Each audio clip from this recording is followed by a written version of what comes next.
Mia Martin, a hardworking McDonald's employee, never thought a simple act of kindness could cost her everything. One night, she secretly gave leftover food to two starving homeless kids. But when her manager found out, she was fired on the spot. Struggling to provide for her own child, Mia faced despair and uncertainty. But fate had other plans. Someone important was watching that night. And what happened next will leave you shocked and inspired. Was losing her job a curse or a blessing in disguise? How did her life take a turn no one expected? Watch till the end, because this story will restore your faith in humanity. Mia Martin wiped the sweat from her forehead as she placed the last batch of fries under the heat lamp. The night shift at McDonald's was always exhausting, but tonight, something weighed heavier on her heart. Through the large glass windows, she saw two young children, barely 10 years old, huddled in the corner of the parking lot. Their clothes were torn, their faces sunken with hunger. Mia had noticed them before, rummaging through the trash and searching for scraps. It broke her heart every time. No child should ever have to dig for food. She knew what that kind of hunger felt like. She had been there once before she managed to scrape together this job. She glanced at the leftover food that would soon be tossed into the garbage. Delicious burgers, fries, and nuggets. Food that corporate rules stated could not be given away. Waste over kindness. It made no sense. Her hands trembled as she looked around. The restaurant was nearly empty. Her manager, Mr. Thompson, was busy in the office. Taking a deep breath, she wrapped up some food and slipped out the back door. "Here," she whispered, handing the food to the kids. Their eyes widened in shock. "Is this for us?" one of them asked. Mia nodded, smiling. "Eat up, okay?" They grabbed the food, their tiny hands shaking with excitement. "Thank you, miss," they said unison before devouring the meal. Mia felt a warmth spread in her chest. For the first time that night, she didn't feel exhausted. She felt human. But she didn't know someone was watching her from the shadows. Mia's secret didn't last long. The next night, as she quietly handed more food to the children, a sharp voice cut through the cold air. "Mia, what the hell do you think you're doing?" Her heart dropped. "Mr. Thompson." He stormed toward her, his face red with anger.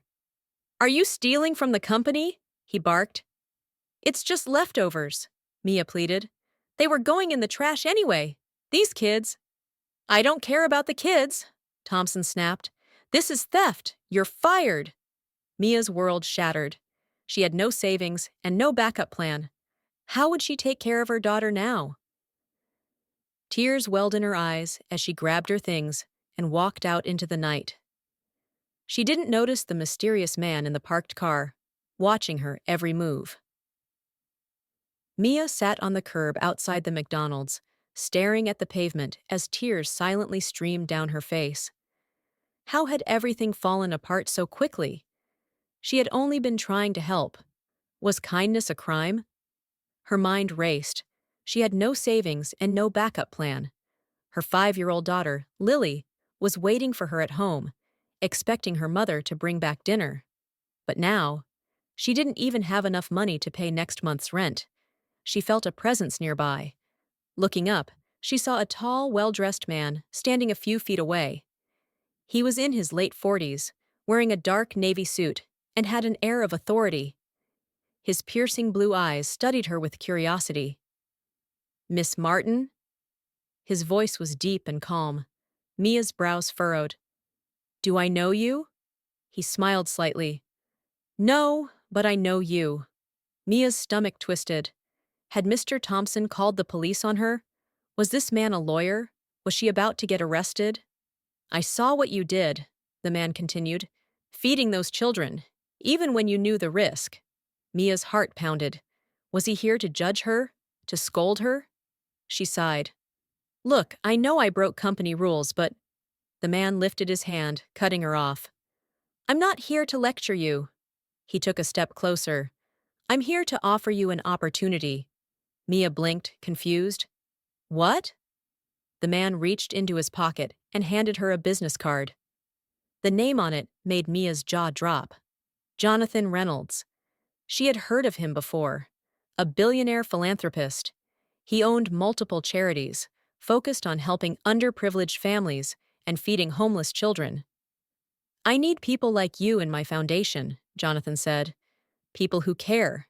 People willing to stand up for what's right. Mia stared at him, her mind struggling to process what was happening. Was this some dream? Jonathan's eyes softened. Come work for me, Mia. Let's make sure no child has to go hungry again. Mia felt hope spark in her chest for the first time that night. Losing her job hadn't been a curse. It could be the beginning of something bigger. Little did she know, this was only the start of her incredible journey. Mia sat in stunned silence, gripping the business card as if it might vanish. Jonathan Reynolds. A billionaire? A philanthropist? Why would someone like him take an interest in her? I don't understand, Mia stammered, still reeling from his offer. Jonathan chuckled. I know it's a lot to take in, but I believe in people who show kindness when no one is watching. You didn't know I was there, yet you chose to help those kids. That tells me everything I need to know about your heart. Mia swallowed hard. But I don't have a degree. I've only ever worked minimum wage jobs. I don't even know where I'd fit in your organization. Jonathan's gaze softened. You don't need a degree to care, Mia. You need compassion, and you have that in abundance. I run a foundation that feeds and shelters homeless children. I want you to help manage one of our outreach programs. Mia's heart pounded. It sounded too good to be true. Was this happening? She hesitated. I have a daughter, she admitted, thinking of Lily's small sleeping figure at home. I can't afford to risk and end up with nothing. Jonathan nodded in understanding. I respect that. Here's what I'll do. I'll give you a temporary position, paid in full, for the next 3 months. If you like the work, we make it permanent. If not, you walk away with no obligations. Either way, you'll have a paycheck. Mia stared at him, her chest tightening with emotions she couldn't explain. A second chance. A new beginning. Why me? She whispered. Jonathan smiled. Because the world needs more people like you. What do you say? Mia looked down at the business card again. Just hours ago, she cried in the parking lot, fearing for her and Lily's future.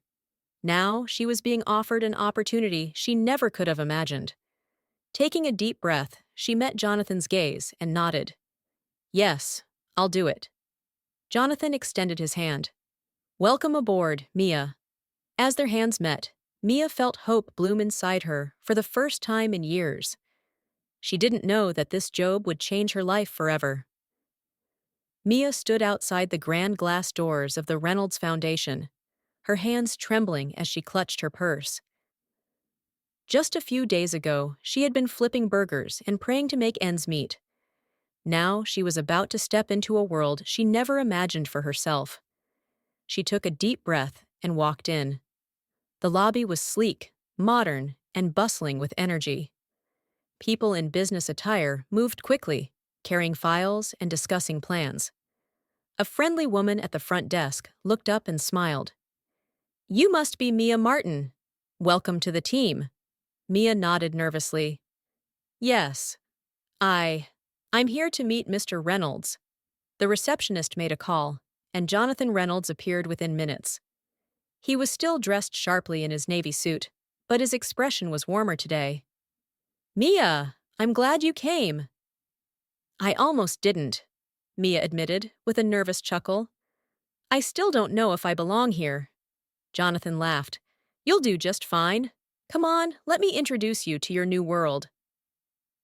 He led her down a hallway with photos of smiling children, kids the foundation had helped. Some held plates of warm food.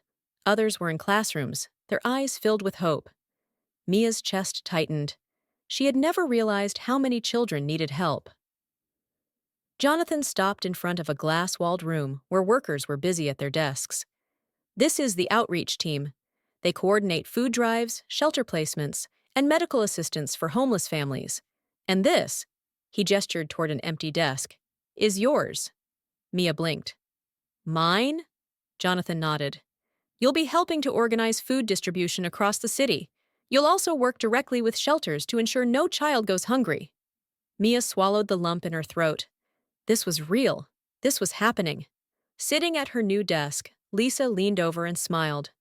Welcome to the team. We need more people like you. Mia managed a small smile, still overwhelmed. But deep inside, something stirred. A sense of purpose she had never felt. She had spent years struggling to survive. Now she had the chance to help others survive too. And she was ready for it. Mia had barely settled into her new job when she was given her first big challenge. Sitting at her desk, she was reviewing a list of food distribution sites when Lisa, her colleague, rushed over with a worried look. Mia, we have a problem, Lisa said, placing a folder on her desk. Mia frowned as she flipped through the pages. The foundation had organized a large food drive for homeless children in one of the city's most affected areas. But now, there wasn't enough food due to a sudden shortage of donations. If we don't find a solution fast, Lisa continued, hundreds of kids will go hungry this weekend. Mia's heart pounded. She knew what it felt like to be hungry. She knew what it was like to worry if your child would have food the next day. She couldn't let these kids down. Taking a deep breath, she stood up. Then we find a solution, she said firmly. Jonathan, overhearing their conversation, walked over. That's the spirit, Mia. What's your plan? Mia thought quickly. We need more food, fast. What if we reach out to local restaurants and grocery stores? Maybe they have extra supplies they'd be willing to donate. Lisa nodded. That could work. Some places throw away food at the end of the day. Maybe they'd rather give it to us instead. Jonathan smiled. That's a great idea. Let's divide the team and start calling. Mia and her team called every restaurant, bakery, and supermarket in the city for the next few hours. At first, the responses were discouraging. Some places said they had nothing to spare, while others had strict policies against donations. Mia felt frustration creeping in, but she refused to give up. Then, finally, a breakthrough. A local grocery store chain agreed to donate pallets of fresh produce and dry goods. A bakery offered hundreds of loaves of bread, and a well-known restaurant promised to send cooked meals for the children. Mia couldn't believe it. The food drive was saved. As she made the final call, relief washed over her. This was why she was here. She wasn't just an employee at the foundation. She made a difference. And for the first time in a long time, Mia felt genuinely proud of herself. Mia had never felt more exhausted or more fulfilled. The food drive had been a massive success. Thanks to the donations she and her team had gathered, hundreds of homeless children received warm meals, fresh fruit, and enough supplies to last for weeks. As Mia walked through the crowd, watching children eagerly eat their meals, her eyes welled up with tears. This is all because of you, Lisa said, nudging her. Mia shook her head. No, this is because of all of us. I just wanted to help. Suddenly, a voice called out behind her. Mia Martin! She turned and gasped. Standing before her was a news reporter, microphone in hand, with a cameraman recording everything. Mia's heart pounded. Yes? The reporter smiled. We've been following your story. You were fired from McDonald's for feeding homeless kids. And now, you've helped organize one of the biggest food drives in the city. People need to hear about this. Before Mia could respond, the reporter continued. Not only that, but an anonymous donor has come forward after hearing what you did. They want to thank you personally for your kindness. Mia blinked in confusion. An anonymous donor? The reporter pointed behind her. Mia turned, and her breath caught in her throat. Standing there was Jonathan Reynolds, but this time he wasn't just her boss. He was an anonymous donor. He stepped forward, a warm smile on his face. Mia, when I first saw what you did for those kids at McDonald's, I knew you were special. You didn't just feed them, you gave them hope, and that's exactly what the world needs more of. Mia's hands shook as he handed her an envelope. She hesitated, then slowly opened it. Inside was a check for $50,000. Mia gasped, her knees almost buckling. "This is for you," Jonathan said, "to help you and your son, to give you the fresh start you deserve. And if you're willing, I'd offer you a permanent leadership position at the foundation." Mia couldn't hold back the tears anymore. Her act of kindness, one that had cost her everything, had now given her more than she ever dreamed of. She hugged her son tightly, whispering, "We're going to be okay." This emotional story reminds us that kindness never goes unnoticed. What do you think about Mia's journey? Let us know in the comments. Enjoyed this story? Don't forget to like this video, share it with your friends, and subscribe to our channel for more inspiring tales. Let's spread the message of hope and unity together. Thanks, and take care.